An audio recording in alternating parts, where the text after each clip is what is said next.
Hello, everyone. This is chapter 53, red blood cells. We'll just deep dive in. Not deep dive, we'll just give some brief concepts and we'll just forward this chapter. And I'll try to explain some important concepts in this chapter. First of all, the biomedical importance of the red blood cells. What is the red blood cells, also called as the erythrocytes, are in the main constituent of the blood to carry oxygen and carbon dioxide from the peripheral tissues and to and from the peripheral tissues. What is anemia is the deficiency of the hemoglobin in the red blood cells, that is below the 120 to 130 grams per liter. It can be compromised in the health by reducing the ability of the blood supply of the tissues and to the adequate level of oxygen. Anemia can be arised from the variety of causes, which includes genetic abnormalities in the sickle cell and pernicious anemia, and then excessive bleeding, that is hypoxia. Oh, sorry, excessive bleeding, insufficiency of dietary iron or vitamin B12, or the lysis of blood 12, and the cells, red blood cells by invading pathogens in the case of malaria. What is the platelets? Platelets helps us staunch the outflow of the blood on the damaged tissues, which deficit in platelet number function increases a patient's vulnerability to the hemorrhage. Means if the platelet number is decreased, patients have higher chances of hemorrhage, that's the bleeding. And the reduced speed of the formation of new structure integrity of the protective clots. Means if it's obvious, like platelets are reduced, that means the clot formation is also reduced and the bleeding is increase. What is the thrombocytopenia? Thrombocytopenia is the low count of platelet. It can be triggered by the range of factors that includes the bacterial infection, some medications, including the sulfur-containing antibiotics, and the autoimmune reactions, such as in the case of idiopathic thrombocytopenic purpura, which we will see later in this chapter. Other pathophysiologic syndromes, such as the von Willebrand disease and the Glanzmann thrombasthenia, are caused by the genetic mutations and their impair and that impairs the platelet adherence or aggregation rather than their abundance. Means the abundance of the platelet is not infected or affected, but rather their adherence and aggregation is infected. That means the platelets are no longer able to cause the clotting. Then the process of erythrocyte like formation or erythropoiesis.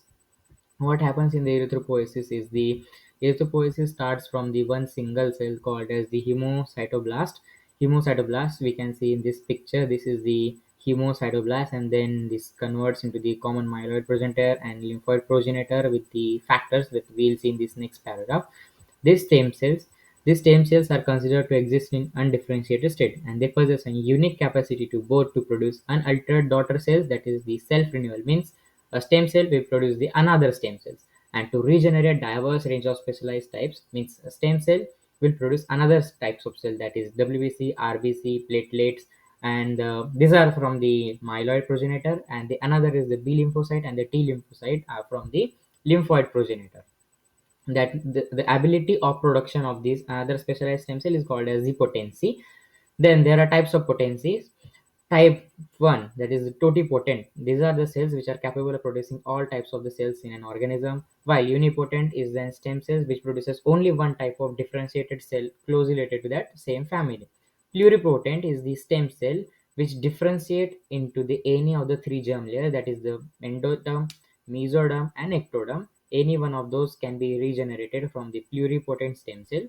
Multipotent stem cells are restricted to form one type of cell, that is the which belongs to the single family or the class. In addition, the stem cells can be also classified as the embryonic stem cells or the adult stem cells, the latter of which are limited to their capacity to differentiate. Means after their like some certain amount of time, they are no longer or capable to differentiate. Not all, but some of them are not able, won't be able to differentiate in the later time as the child grows or the embryo grows. And then the process of erythropoiesis is the same like this, which we saw in the physiology in more detail, with the steps and how the iron takes place and all that is everything we'll see in the physiology. This differentiation of hematopoietic stem cells regulated by a set of secreted glycoproteins called as the cytokines, then stem cell factor and the colony stimulating factor. collaboration with the interleukins 1, 3, and 6. Just see in this diagram is given here the this factor, that is the interleukin 1, 3, and 6. Then the CSF means colony stimulating factor, and the SCF is the stem cell factor, acts on the hemocytoblast and forms the myeloid progenitor, the common myeloid progenitor. And with the IL-1, interleukin 3, and the cell colony stimulating factor and the stem cell factor in the presence of erythropoietin forms the erythrocyte. Same in the presence of TPO, that is thrombopoietin, it forms the platelets, and the another remaining myeloid progenitor cell forms the myoblast, and myoblast eventually gets converts into the eosinophil, monocyte, basophil, and neutrophil. And then further thing is the red blood cells are the highly specialized. As highly specialized mature erythrocytes are devoid of internal organs, means and we all know this basic that RBCs doesn't have any kind of nucleus, mitochondria, or lysozymes in a Golgi apparatus. Nothing is there in the RBCs except hemoglobin, some proteins. This structure, its component of red blood cells, reflect their highly specialized function to deliver maximum quantity of oxygen.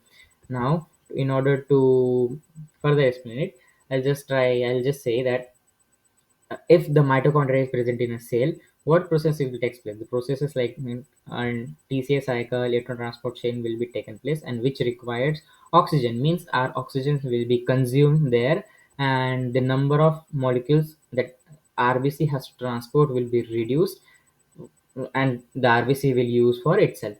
That that's the reason. Maybe that's the reason the RBC is the devoid of all the internal organs, so that the maximum number of oxygen molecules can be transported. Then the interior red blood cell contains a massive amount of hemoglobin. That's all we know, and the roughly one third of the weight. This is not that important.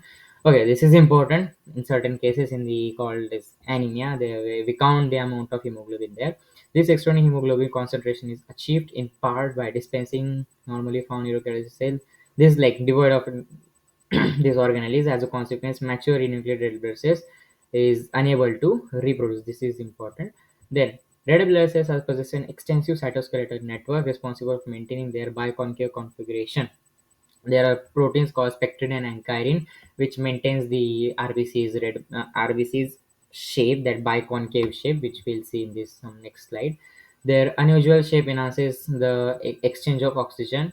This shape of the RBC has two functions. That is, the first one is it increases the ratio of surface area to the volume. Then more spherical forms, means more spherical forms. And the second enables the red blood cells to fold over and squeeze through the small capillaries. Means there are some capillaries where the diameter of that capillary is less than itself of an erythrocyte. That is where the erythrocyte has to squeeze through and pass through and give the oxygen, provide the oxygen with the to the peripheral tissues. That's where the shape function will be used. Both of these factors reduces the distance, and the gas molecule must diffuse and form rapidly moving erythrocyte. These erythrocytes move up to 2 millimeter per second. It's like 1, 2, 3. Let's see. It's rapid. It's fast. Then erythrocytes generate, as all we know, there are no other organelles present in the red blood cell. Erythrocyte is completely dependent on the glycolysis for its ATP production. The mature red blood cells lack mitochondria is the same. It cannot have ATP synthase and enzymes and tractability cycle, electron transport, beta oxidation, as well discussed in before. Therefore, it cannot utilize fatty acids or the ketone bodies for the metabolic fuel. Therefore, they are completely dependent on the glycolysis ATP. Glucose entered through the glutathione receptors, also known as the glucose permease. These glycolytic pathways in the red blood cells have an unique shunt of the branch called as the rapport-Lubering shunt or the rapport-Lubering pathway. Uh, whose purpose is to isomerize 1,3-bisphosphoglycerate 1,3-BPG to the 2,3-BPG. 1,3-BPG is the stage after the and which converts from the 2,3 phosphofructose, bisphosphofructose, and then it converts by the enzyme aldolase to the 1,3 bisphosphoglycerate, and also this bisphosphoglycerate will be formed from the DHAP molecule by the enzyme triose isomerase, and we will form the 1,3-phosphoglycerate, and will after this stage we directly go to the 3 phosphoglycerate. But in the RBCs, this 1,3 bisphosphoglycerate will be converted into the 2,3 bisphosphoglycerate, because 2,3 bisphosphoglycerate is the structure which stabilize the T state of the hemoglobin. What is the T state? T state is the low oxygen affinity stage of the hemoglobin, where the hemoglobin is ready to give the oxygen so that the peripheral tissues can utilize it. Means at this stage the oxygen will be released to utilize by the peripheral tissues, and this conversion is mainly regulated by the two enzyme. That is, first one is the 2,3-BPG mutase, and another is the multiple inositol polyphosphate phosphatase. In that first enzyme, that's the mutase. In this mutase, the byproduct will be 3-phosphoglycerate, and the second enzyme in the inositol polyphosphate phosphatase, the byproduct will be the 2-phosphoglycerate. Anyways, these are both are the intermediate of the glycolysis, so we can uh, proceed further and complete the process of glycolysis and get another two molecules of ATP present from the paper to pyruvate. Then this ensures the 2,3-ppg levels rise and fall. Okay, there's various aspects from the red blood cells, several which are discussed in other chapters. Means the glycolysis for the red blood cells is defined in other chapter also. This can be found here, which you can read later. It's just the summary of all this process, what happened, and summary of all the RBC glycolysis from other chapters.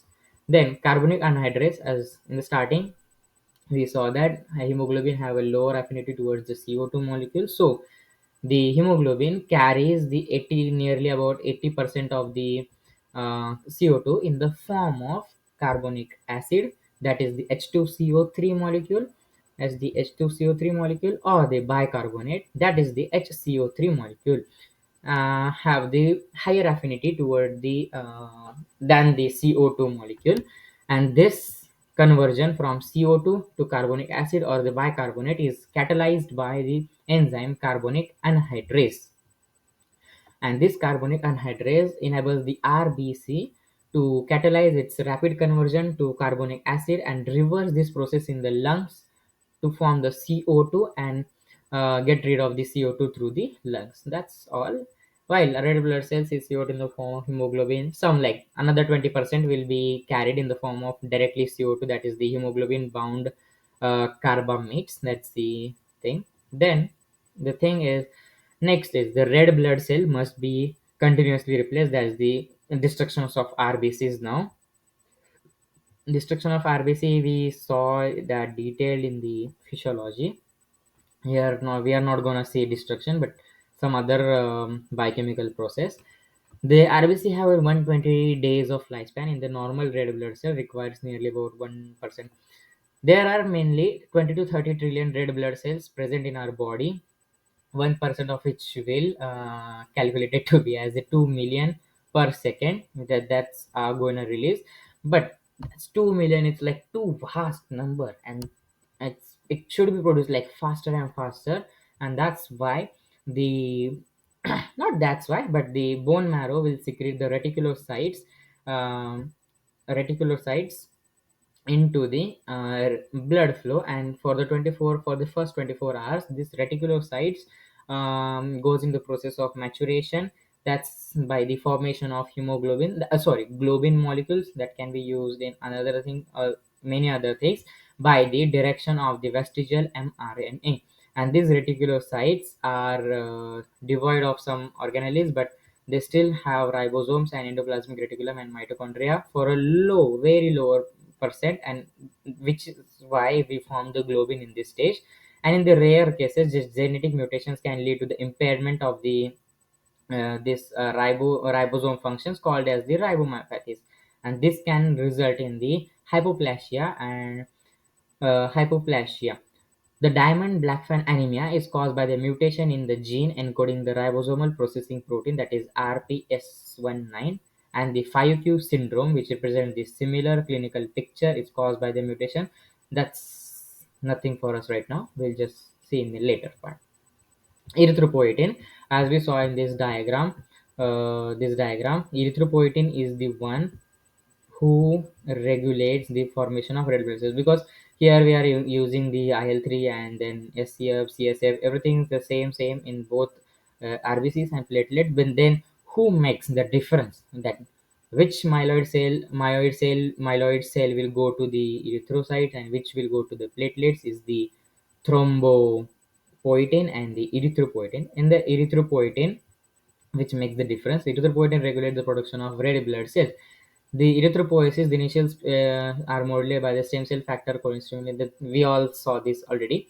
Then erythropoietin is the 166 amino acid structure. This is important. Then erythropoietin is synthesized mainly in kidneys and they release it in the bloodstream by in the response of hypoxia, which we saw in the physiology. The kidneys nephron, like the cells in the PCT, have the gene which is response in response to the hypoxia. It produces the erythropoietin, and this erythropoietin will be released into the blood, and which will travel to the bone marrow and stimulate the red blood cell progenitors to form the uh, RBCs at the faster rate.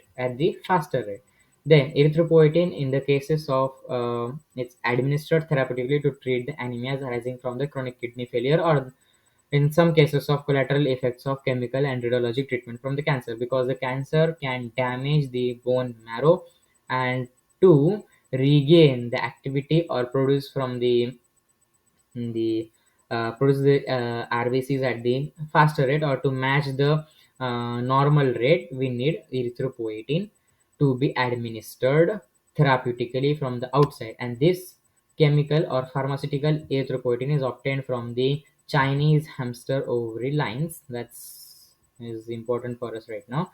And then oxidation of heme ion composed of transport, there is in, as all we know from we learn in the pentose phosphate pathway, that uh, in the pentose phosphate pathway there are some free radicals are being secreted or being produced by the free radicals to counterpart the free radicals. We need the NADPH G6PD dehydrogenase enzyme. This is all we are gonna see in the next slides. In this, the cytochrome B5 reductase reduces the methemoglobin. What is the methemoglobin? Methemoglobin is mainly the ferric form of the hemoglobin, that is the Fe3 plus, which converts from Fe2 to Fe3 plus and becomes the methemoglobin, and it is done by the reactive oxygen species ROS. Hemoglobin in which the iron has been oxidized to the ferric, that is the Fe3, means conversion of Fe2 to Fe3 is called as the methemoglobin. This the ferric heme does not bind to the oxygen and reduces the number of O2 binding sites. Then how do we correct it? To correct it, the red blood cell methemoglobin reduction catalyzes a reaction that is known as the NADH cytochrome B5 methemoglobin reductase system. The first component there are two components of the system. First component of the system is the cytochrome B5 reductase.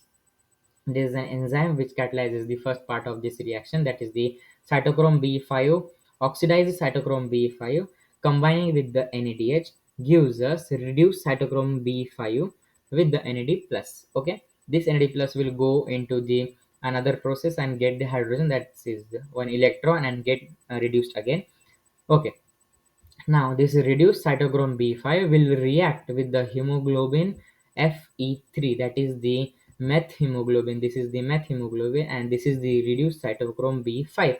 This cytochrome B5 will transfer one electron to the Fe3 plus and will be reduced to Fe2 plus. That is, it will form the normal hemoglobin, that is the normal hemoglobin of a person, and it will be oxidized again, and this can be reutilized in this stage again. That is the oxidation of the heme and its counterpart. How do we counter it? The ultimate source of the electrons to reduce hemoglobin glycolysis is the glycolysis. This NAD is the will be reduced in the glycolysis from where we see, like, where in the glycolysis, from 1,3 bis phosphoglycerate to the 3-phosphoglycerate by the action of glyceraldehyde 3-phosphate dehydrogenase. The efficiency of this system is that only trace quantity of methemoglobin are normally present. Efficiency means the because of the formation of this system, we see very less or the minimal number of methemoglobins in the sample of the hemocrit that we see. That's all for the lecture right now. Thank you.